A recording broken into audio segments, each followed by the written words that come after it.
শেখ হাসিনা প্রধানমন্ত্রী পদ থেকে পদত্যাগ করেছেন এমন কোনো দালিলিক প্রমাণ আমার কাছে নেই। আমি শুনেছি যে শেখ হাসিনা প্রধানমন্ত্রী পদ থেকে পদত্যাগ করেছেন। দৈনিক মানবজমিনের প্রধান সম্পাদক মতিউর রহমান চৌধুরীর সঙ্গে আলাপকালে এসব কথা বলেন রাষ্ট্রপতি মোহাম্মদ শাহাবুদ্দিন। এই প্রতিবেদন প্রকাশের পরই নানা মহলে আলোচনা সমালোচনা শুরু হয়েছে। বিশেষ করে অন্তর্বর্তী সরকার ও সাবেক প্রধানমন্ত্রী শেখ হাসিনার সরকার পতনে মূল ভূমিকায় থাকা বৈষম্য বিরোধী ছাত্র আন্দোলনের নেতারা রাষ্ট্রপতির এমন বক্তব্যের প্রতি বিরক্ত প্রকাশ করেছেন। আইন উপদেষ্টা আসিফ নজরুল দাবি করেন রাষ্ট্রপতি মিথ্যাচার করেছেন, যা শপথ ভঙ্গের শামিল। তার বক্তব্য অটল থাকলে তিনি পদে থাকতে পারবেন কিনা তা উপদেষ্টা পরিষদের বৈঠকে আলোচিত হতে পারে। এর আগে রাষ্ট্রপতিকে অপসারণ করার দাবি তোলেন ছাত্র সংগঠনের নেতারা। এই আলোচনার মধ্যে প্রশ্ন উঠেছে, অন্তর্বর্তীকালীন সরকার চাইলেই কি রাষ্ট্রপতিকে অপসারণ করতে পারবে? এই প্রশ্নের উত্তর হ্যাঁও হতে পারে, আবার নাও হতে পারে। অর্থাৎ সরকার পারে, আবার পারে না। সহজভাবে বলতে গেলে বর্তমান সংবিধান ও আইনি কাঠামোর মধ্য থেকে সরকারের পক্ষে রাষ্ট্রপতিকে অপসারণ করা সম্ভব নয়।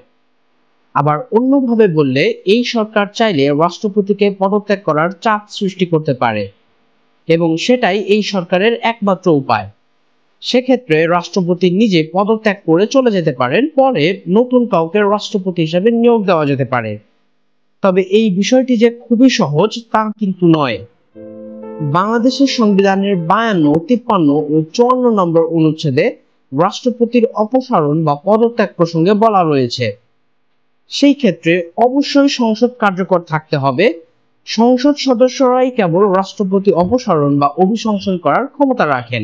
আবার রাষ্ট্রপতি স্বেচ্ছায় পদত্যাগ করতে পারেন। সেই ক্ষেত্রে স্পিকার রাষ্ট্রপতির দায়িত্ব পালন করবেন এবং 3 মাসের মধ্যে পরবর্তী নির্বাচন দিয়ে নতুন রাষ্ট্রপতি নিয়োগ করতে হবে।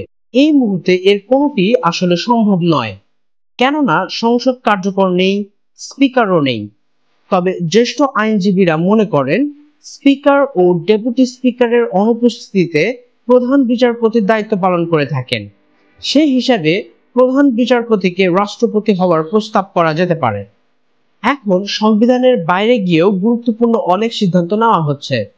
ফলে রাষ্ট্রপতিকে সরিয়ে নতুন রাষ্ট্রপতি নিয়োগ দেওয়ার ক্ষেত্রে বড় কোনো বিচ্যুতি ঘটবে না বলে মনে করেন বিশেষজ্ঞরা। অর্থাৎ আইন বা সংবিধান অনুযায়ী রাষ্ট্রপতিকে অপসারণের সুযোগ না থাকলেও রাষ্ট্রপতি স্বেচ্ছায় বা কারো কথায় পদত্যাগ করতে পারেন।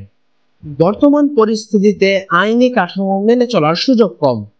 সংস্কার বা নতুন বাংলাদেশ গড়তে হলে আইন বহির্ভূত ভাবেও নৈতিক সিদ্ধান্ত গ্রহণ করতে হবে। তবে এখন যা হবে সেটি ভবিষ্যতে আইনি কাঠামোর মধ্য দিয়ে আসা সরকারের অনুমোদিত হতে হবে। আপনিও কি মনে করেন বর্তমান সরকার চাইলে রাষ্ট্রপতি অপসারণ সম্ভব? আপনার মূল্যবান মতামত জানান কমেন্ট সেকশনে।